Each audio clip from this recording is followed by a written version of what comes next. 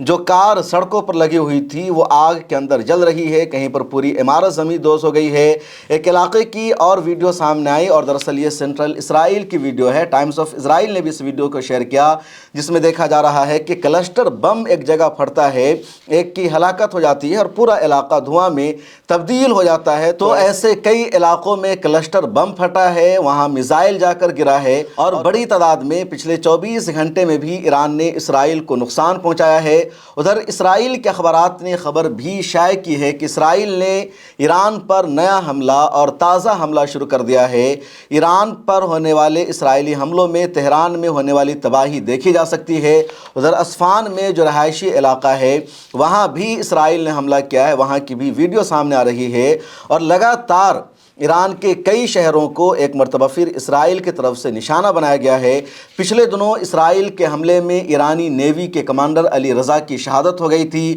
اس کے بعد IRGC نے اس خبر کو کنفرم کیا، اور آج ایران میں ان کی نماز جنازہ ادا کی گئی ہے، باضابطہ ریلی نکالی گئی، ان کی ڈیڈ باڈی کے ساتھ لاکھوں لوگوں نے شرکت کی، سڑکوں پر آ کر ایرانی قوم نے نم آنکھوں سے ان کو سلام کیا، اور آج علی رضا کی نماز جنازہ ایران میں ادا کی گئی ہے۔ ایران سے ایک اور خبر سامنے آئی ہے کہ مجاہدین خلق تنظیم کے 2 افراد کو موت کی سزا سنائی گئی ہے، اور مجاہدین خلق جو تنظیم ہے ایران میں وہ دہشت گردانہ سرگرمیوں میں ملوث رہتی ہے۔ ان دونوں پر الزام تھا ایران کی سرکاری عمارت کو نقصان پہنچانے کا، حملہ کرنے کا، دشمنوں کو سپورٹ کرنے کا۔ اس کی وجہ سے مجاہدین خلق کے 2 ممبر کو گرفتار کیا گیا، اس کے اوپر جو الزامات تھے وہ ثابت ہوئے اور پھر موت کی سزا دے دی گئی ہے۔ اسی طرح امریکہ سے خبر سامنے آئی ہے، اور ٹائمز آف اسرائیل نے خبر شائع کیا کہ جو یہودی امریکی یعنی امریکہ میں جو یہودی رہتے ہیں ان میں سے کچھ ایسے ہیں جن کے پاس اسرائیل کی شہریت نہیں ہے، اور کچھ ایسے ہیں جن کے پاس ڈول شہریت ہے، یعنی امریکہ کی بھی شہریت ہے اور اسرائیل کی بھی شہریت ہے۔ ان کے درمیان ایک سروے ہوا کہ امریکہ کو اسرائیل کا انکنڈیشنل سپورٹ کرنا چاہیے یا نہیں کرنا چاہیے، تو صرف 32% لوگوں نے یہ رائے دی کہ امریکہ کو اسرائیل کو انکنڈیشنل ایڈ دینا چاہیے، سپورٹ کرنا چاہیے۔ 45% لوگوں کی رائے یہ تھی کہ امریکہ کو اسرائیل کو کنڈیشنل سپورٹ کرنا چاہیے، امریکہ کو اسرائیل کو اسی وقت لیگل ایڈ دینی چاہیے یا ملٹری ایڈ دینی چاہیے، ہر طرح کا سپورٹ کرنا چاہیے جب اسرائیل امریکہ کی باتیں مان رہا ہو، جب اسرائیل امریکہ کو فالو کر رہا ہو، اور اگر اسرائیل امریکہ کو فالو نہیں کرتا ہے، وہ اپنی منمانی کرتا ہے، وہ امریکہ کو نقصان پہنچاتا ہے، تو پھر امریکہ کو اسرائیل کی ملٹری مدد بند کر دینی چاہیے۔ اور تقریباً 26% لوگ ایسے بھی ہیں امریکہ میں جو یہودی ہیں اور مانتے ہیں کہ امریکہ کو بالکل بھی ملٹری ایڈ نہیں دینی چاہیے اسرائیل کو، کیونکہ اسرائیل جنوسائیڈ کرتا ہے، اسرائیل بچوں کو مارتا ہے، دہشت گردانہ کارروائیوں میں ملوث ہے، یہ یہودی امریکہ میں رہنے والے کہہ رہے ہیں۔ ایران اور سعودی عرب ان دونوں کے درمیان ابھی تک اچھے تعلقات چل رہے تھے، اور ایران نے جو بھی حملہ سعودی عرب پر کیا تھا صرف امریکی فوجی اثاثوں پر کیا، اور سعودی عرب پر جو دوسرے حملے ہوئے تھے ان حملوں کو فالس فلیگ بتایا گیا۔ ایران نے جس طرح کا حملہ UAE پر کیا، قطر پر کیا، کویت پر کیا، عراق پر کیا، اس طرح کا حملہ ابھی تک ایران نے سعودی عرب پر نہیں کیا تھا۔ لیکن اب ایران کے فورن منسٹر عباس عراقچی کا ایک بیان سامنے آیا ہے۔ عباس عراقچی نے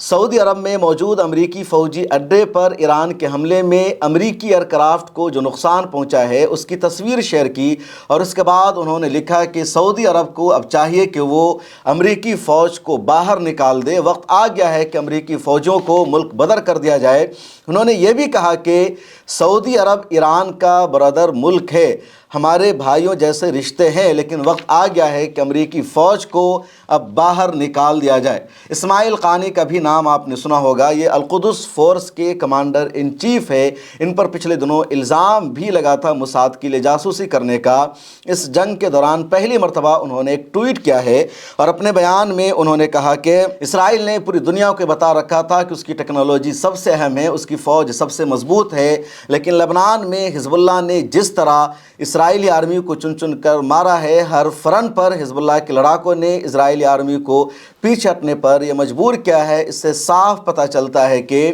اسرائیل کی فوج کے پاس کوئی ٹیکنالوجی نہیں ہے، کوئی طاقت نہیں ہے، اور موساد کا جو پورا نیٹ ورک کام کر رہا تھا اس کے پیچھے کی کوئی سچائی نہیں، کیونکہ بیروت اور لبنان کے دوسرے علاقوں کو ایئر اسٹرائک کر کے لگاتار اسرائیل نے نقصان پہنچایا ہے، غزہ پٹی بنا دیا ہے آدھا بیروت کو۔ اس کے باوجود حزب اللہ کے لڑاکے لڑ رہے ہیں اور اسرائیلی سینا کو پیچھے ہٹنے پر مجبور کر رہے ہیں، اسرائیلی سینا کی پوری بٹالین کو یہ حملہ کر کے تباہ کر رہے ہیں۔ اسرائیل نے لبنان میں 5 اہم ترین پلوں کو توڑ دیا ہے، آدھے لبنان کا جو تعلق تھا، جو کنیکشن تھا، اس کو اس نے ختم کر دیا ہے۔